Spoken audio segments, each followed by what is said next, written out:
जय हिंद दोस्तों। एक बार फिर से प्रशांत मालविया का आप सबों को नमस्कार।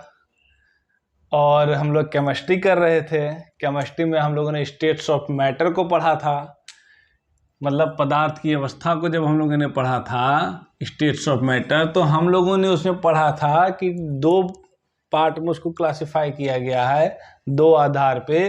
एक तो हम लोगों ने क्लासिफाई किया टेम्परेचर के आधार पे, और दूसरा क्लासिफाई किया पार्टिकल्स के कणों के, मतलब कणों के बीच की दूरी के आधार पे, जैसे सॉलिड, लिक्विड, गैस, है ना। और दूसरा पार्टिकल्स सॉलिड, लिक्विड, गैस जो हमने किया था वो हमने किया था कणों के बीच की दूरी के आधार पे।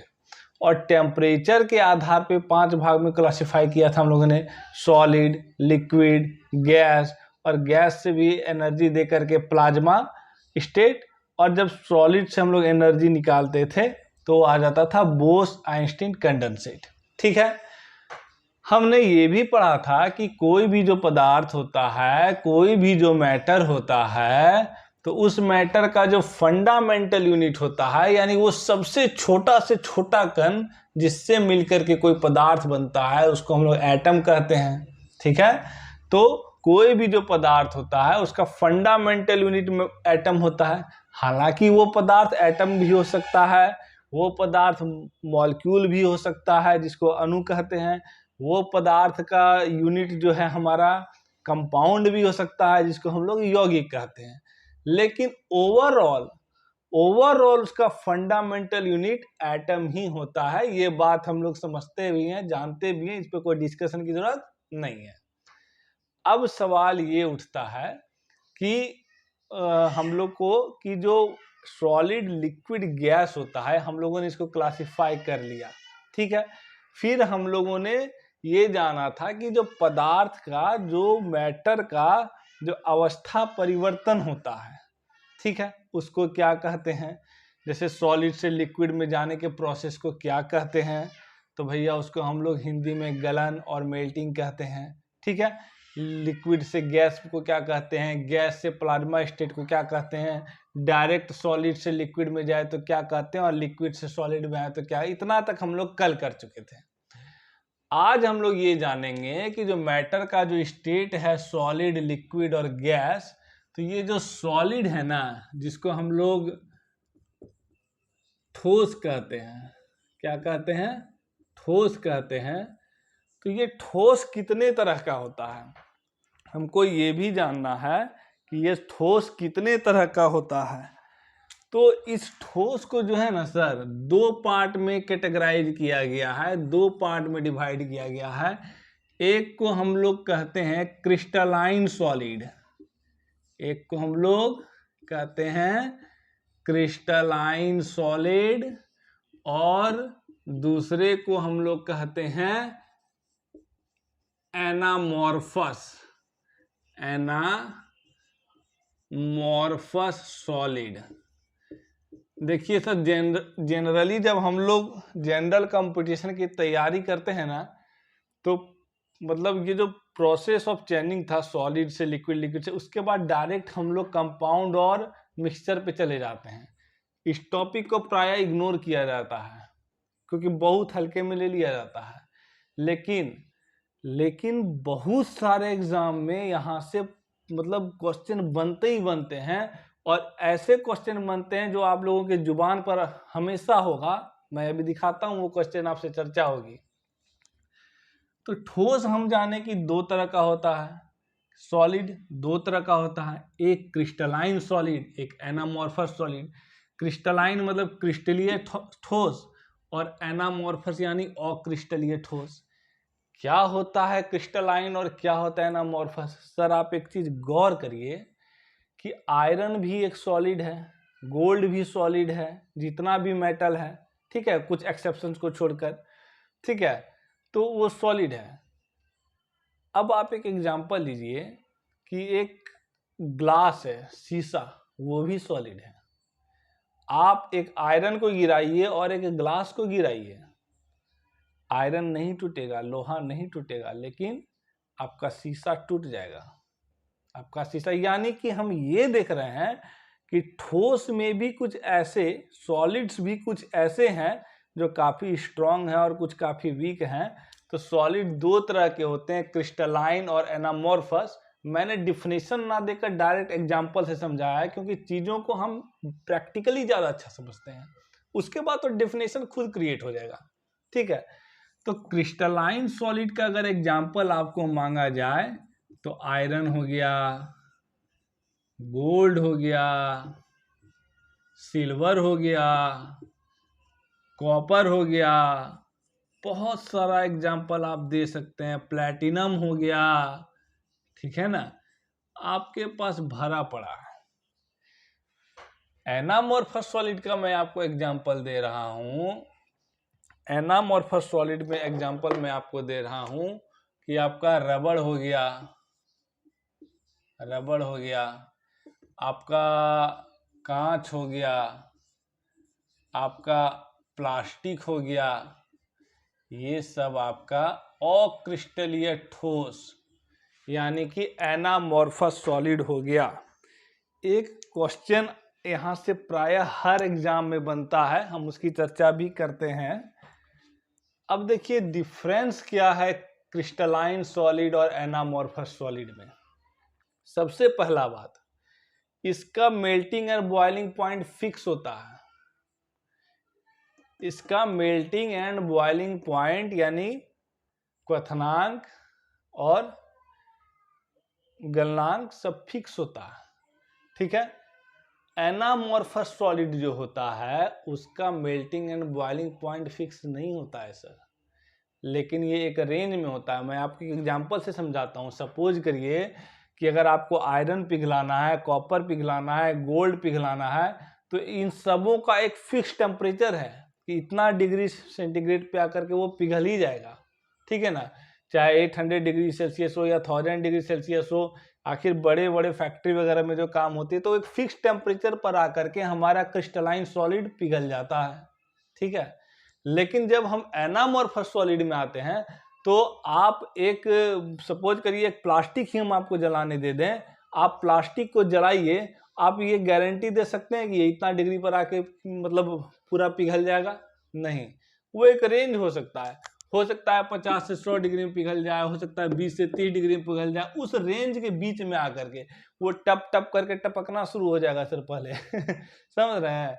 उसके बाद आपको एक एग्जांपल देते हैं, आपके घर में फाइबर का कुर्सी टेबल सब होता है, वो सब एनामॉर्फस सॉलिड होता है। ठीक है, तो पहला डिफरेंस मैंने आपको बता दिया कि इसका क्या होता है, मेल्टिंग बॉइलिंग। पहला नंबर मेल्टिंग बॉइलिंग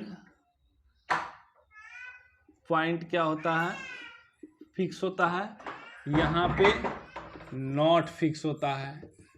दूसरा, इसमें जो कणों का जो अरेंजमेंट होता है, जो कि हम पहले ही बात कर चुके हैं कि कोई भी चीज़ जो होता है वो उसके पार्टिकल से, उसके कणों से मिलकर बना होता है, छोटे छोटे कणों से।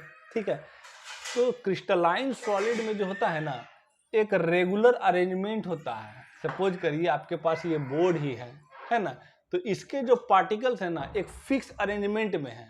सपोज करिए मैं आपको दिखाता हूँ, मान लीजिए ये एक कण है, ठीक है, दूसरा आपका ये कण है, फिर आपका तीसरा ये कण है, चौथा ये एक कण है। ठीक है, फिर नीचे से आते हैं तो ये एक कण है, दूसरा फिर ये एक कण है, तीसरा ये एक कण है, चौथा ये एक कण, इट मीन्स पार्टिकल्स है। ठीक है, फिर हम आते हैं तो ये एक पार्टिकल, ये एक पार्टिकल, ये एक पार्टिकल, ये एक पार्टिकल।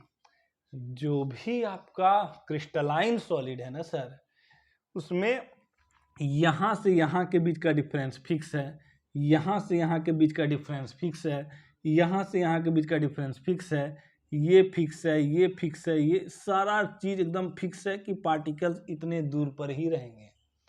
लेकिन यहाँ पे आपका खिचड़ी परोस है ऐसे। ठीक है, तो यहाँ पर आपके जो कण होते हैं एनामॉर्फस सॉलिड जो भी हैं, रबड़ है, कांच है, वो जो है आपका उसका जो कण होता है वो फिक्स डिस्टेंस पर रेगुलर साइड में, इसी को हम लोग कहते हैं ये रेगुलर शेप एंड साइड में होता है, ये इरेगुलर शेप एंड साइड में होता है, इसीलिए इसका एक डेफिनिट शेप भी होता है। ठीक है, ये ज़्यादा स्ट्रॉन्ग भी होता है। क्यों? क्योंकि ये एक डिफिनिट प्रॉपर्टी को फॉलो किए हुए है, तो ये कंपैरेटिवली उसके ज़्यादा स्ट्रॉन्ग है, ज़्यादा मजबूत है। यही कारण है कि हम मतलब मेटल को या आयरन को गिराते हैं तो वो नहीं टूटेगा, और आप जो है सो ग्लास गिराइएगा वो टूट जाएगा। ठीक है, ये हम लोग दो डिफरेंस जान गए कि fix melting and boiling point होता है, यहाँ एक रेंज होता है, और यहाँ पर जो है सो रेगुलर अरेंजमेंट होता है पार्टिकल्स का, है ना। ये जो क्रिस्टलाइन सॉलिड है, इसके जो कण होते हैं उसके बीच की दूरी निश्चित होती है, इसके बीच की दूरी निश्चित नहीं होती है। ठीक है, एक जो हर दूसरे तीसरे एग्जाम में क्वेश्चन पूछ दिया जाता है कि इनमें से कौन अतिशीतित द्रव है, super cooled liquid. Super cooled liquid प्रायः मैं देखा हूं कि जो भी पेपर है हर 3 से 4 एग्जाम में एक में ये क्वेश्चन होता है, और हम लोग रट लेते हैं कि वो क्या है, कांच है। कांच एक्चुअल में सर सॉलिड है, लेकिन इसको सुपर कूल्ड लिक्विड कहा जाता है। जो हमारा क्रिस्टलाइन सॉलिड है ना सर, क्रिस्टलाइन सॉलिड, इस क्रिस्टलाइन सॉलिड को हम लोग ट्रू सॉलिड कहते हैं, इसको हम लोग ट्रू सॉलिड कहते हैं। लेकिन अगर ये एनामॉर्फस सॉलिड हो तो उसको हम लोग ट्रू सॉलिड नहीं कहते हैं, इसको हम लोग कहते हैं सुपर कूल्ड। लिखने में थोड़ा प्रॉब्लम हो रहा है, आप लोग देख लीजिएगा। सुपर कूल्ड लिक्विड हिंदी होता है अतिशीतित द्रव। हम समझाते हैं, देखिए आप गौर किए होंगे या देखे भी होंगे कि कांच का जो ग्लास होता है या कांच का गेट कहीं पे लगाया जाता है कंपनी वगैरह में, शीशा वगैरह में, या और भी बहुत जगह देखे होंगे, तो वो ज़्यादा जब पुराना होता है ना सर, ज़्यादा कांच पुराना होता है तो ऊपर में पतला हो जाता है और नीचे में जा कर के वो मोटा हो जाता है। ऐसा क्यों? क्योंकि हमने बोला था कि जो आपका एनामॉर्फस सॉलिड है ना, जैसे कांच आपका एनामॉर्फस सॉलिड है, तो उसके जो पार्टिकल्स हैं वो उतने मजबूत बॉन्ड से बंधे हुए नहीं हैं, क्योंकि ये एक प्रॉपर प्रॉपर्टी को फॉलो नहीं कर रहे हैं, जैसे ये एक प्रॉपर प्रॉपर्टी को फॉलो कर रहा है। तो जब इसका बॉन्डिंग मजबूत नहीं है तो इसके पार्टिकल्स एक दूसरे से टूटना शुरू होंगे, और वो ऊपर से क्या होता है, पिघलना शुरू हो जाते हैं, और पार्टिकल्स आ जाते हैं नीचे। नीचे आ जाते हैं तो ऊपर में कांच हो जाता है पतला, और नीचे में कांच हो जाता है मोटा। ठीक है, इसीलिए इसको हम लोग कांच को अतिशीतित द्रव, सुपर कूल्ड लिक्विड भी कहते हैं। ठीक है, तो ऐसा क्यों होता है हम बता दिए। ठीक है, तो ये आपका अगला मतलब 2 डिफरेंस ये था, ये तीसरा हो गया। ठीक है, और चौथा मतलब एक डिफरेंस का अगर हम लोग बात करें तो ये सबसे बड़ा डिफरेंस ये है कि इसमें जो होता है ना, इसका जो फिजिकल प्रॉपर्टी होता है, जब हम इस डायरेक्शन में जाते हैं तो ये चेंज होता है, इस डायरेक्शन में जाते हैं तो कुछ और होता है। खैर इसकी अभी ज़रूरत नहीं, इसलिए मैं इसको ज़्यादा डिटेल में जाऊंगा नहीं, क्योंकि हम लोग साइंस से ऑनर्स नहीं कर रहे हैं। एग्जाम के लिए बस इतना एक क्वेश्चन बनता था कि इनमें से कौन सुपर कूल्ड लिक्विड है। आज तक किसी भी जनरल, इवन की कमीशन लेवल तक के एग्जाम में भी इससे बाहर क्वेश्चन नहीं गया है कि इनमें से कौन अतिशीतित द्रव है। तो इसलिए हम इस टॉपिक को यहीं पे रोकते हैं। अब एक सवाल और, बहुत बार हम लोगों से पूछ दिया जाता है कि इनमें से कौन सा बॉन्ड सबसे वीक बॉन्ड है। विदाउट ऑप्शन 4 ऑप्शन आपको दे दिया जाता है, लेकिन अगर बिना ऑप्शन के भी पूछे तो आप सीधा सीधी जवाब देंगे कि वान डेर वाल बॉन्ड जो होता है वो सबसे वीक बॉन्ड होता है। तो वान डेर वाल बॉन्ड के बारे में हम लोग थोड़ा सा आइए आते हैं कि क्या होता है। तो हम लोग ये तो जान लिए कि सॉलिड को 2 पार्ट में कैटेगराइज किया जाता है, क्रिस्टलाइन सॉलिड और एनामॉर्फस सॉलिड, है ना। हमारा जो भी लकड़ी हो गया, मेटल हो गया, ये सब हमारा क्रिस्टलाइन सॉलिड में आता है, और जो हमारा रबड़, कांच, प्लास्टिक, ये सब हो गया हमारा एनामॉर्फस सॉलिड। अब जो सॉलिड क्रिस्टलाइन सॉलिड जो होता है ना, ये क्रिस्टलाइन सॉलिड जो होता है वो 4 तरह का होता है।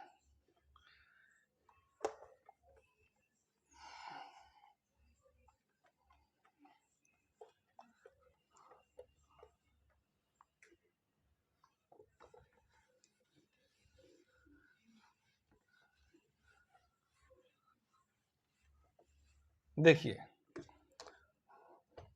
अब हम लोग बात कर रहे हैं कि क्रिस्टलाइन सॉलिड।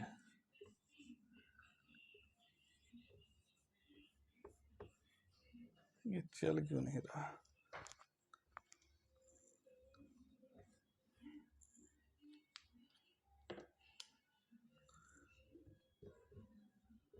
क्रिस्टलाइन सॉलिड, ये आप लोग देख लीजिएगा, मिक्सचर हो गया है 2 कलर का, ठीक है। तो हमारा जो क्रिस्टलाइन सॉलिड होता है वो 4 तरह का सॉलिड होता है, ठीक है। क्रिस्टलाइन सॉलिड क्या होता है आप पहले समझ चुके हैं। एक होता है हमारा आयोनिक सॉलिड। क्या होता है? Ionic solid. एक होता है हमारा मेटेलिक सॉलिड। क्या होता है? Metallic solid. तीसरा होता है हमारा कोवैलेंट सॉलिड। और चौथा होता है हमारा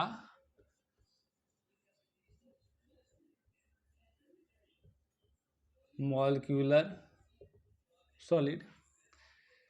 4 तरह का हमारा क्रिस्टलाइन सॉलिड होता है, ionic solid, metallic solid, covalent solid, molecular solid. अब इसके बारे में डिटेल नहीं जाएंगे क्योंकि ये रेलिवेंट नहीं होगा हमारे टॉपिक से। हमको अपना सिलेबस बिल्कुल ध्यान में रखना है, एसएससी से लेकर के कमीशन तक का।